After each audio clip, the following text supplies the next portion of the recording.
Bonjour à tous, aujourd'hui on va parler d'un sujet un peu différent, comment les philosophies anciennes comme le Tao et le stoïcisme peuvent transformer votre manière d'investir. Je sais, ça peut sembler abstrait, mais je vais vous montrer que derrière ces idées se cachent des principes concrets qui peuvent vous faire gagner plus d'argent et surtout vous faire dormir tranquille. Donc restez jusqu'à la fin, je vous donnerai une règle simple que j'applique à mes investissements et qui marche depuis des années. Donc les deux livres que j'ai envie de vous partager aujourd'hui, donc c'est le Tao de Lao Tzu, Tao Te Ching, et Une année avec les stoïciens de Ryan Holiday.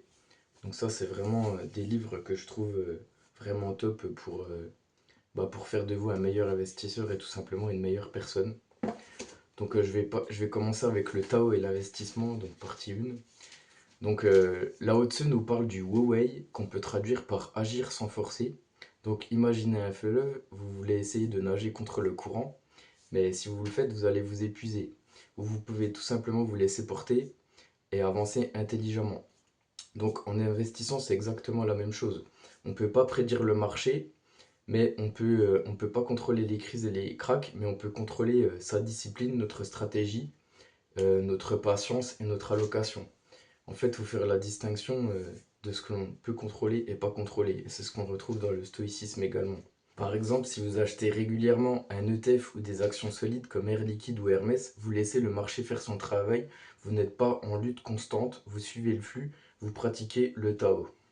Passons maintenant au stoïcisme. Donc les stoïciens nous disent certaines choses dépendent de nous, d'autres pas. Dans la vraie vie, les marchés, les crises, les taux, la politique, ça on ne le contrôle pas. Ce que l'on contrôle, c'est notre comportement, notre discipline et notre patience.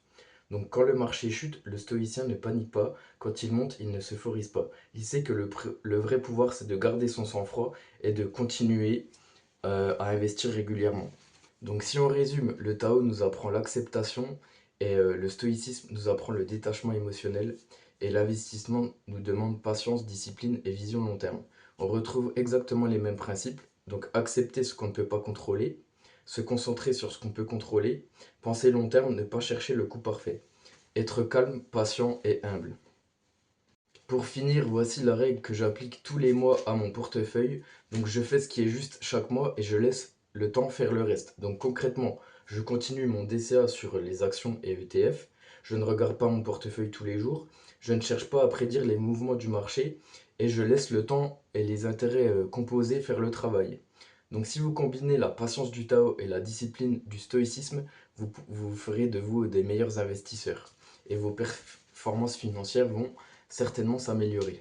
Voilà, investir, ce n'est pas seulement une question d'argent, c'est aussi une épreuve de sagesse et de patience, de discipline. Donc le Tao, le stoïcisme nous donne les outils pour rester calme, concentré et discipliné. Si cette vidéo vous a plu, laissez un petit like, abonnez-vous et partagez-la avec quelqu'un qui panique dès que le marché bouge. Et dites-moi en commentaire quelle philosophie vous appliquez pour vos investissements. Bon, je vais quand même terminer cette vidéo par une petite lecture de texte parce que je me suis rendu compte que je suis allé très rapidement sur les explications. Je voulais à tout prix suivre mon script, mais du coup, c'est pas très naturel. Donc, je vais quand même vous lire des extraits qui m'ont marqué. Donc là, je vais vous lire un passage du Tao et je trouve que c'est très poétique ce livre. J'adore lire les passages. Ça m'apporte la paix et la sérénité vraiment. Donc là, je vais vous lire un extrait qui m'a marqué. Donc, c'est le numéro 67. Donc certains disent que mon enseignement est absurde, d'autres le disent sublime mais impraticable. Mais pour ceux qui ont regardé en eux-mêmes, cette absurdité fait parfaitement sens.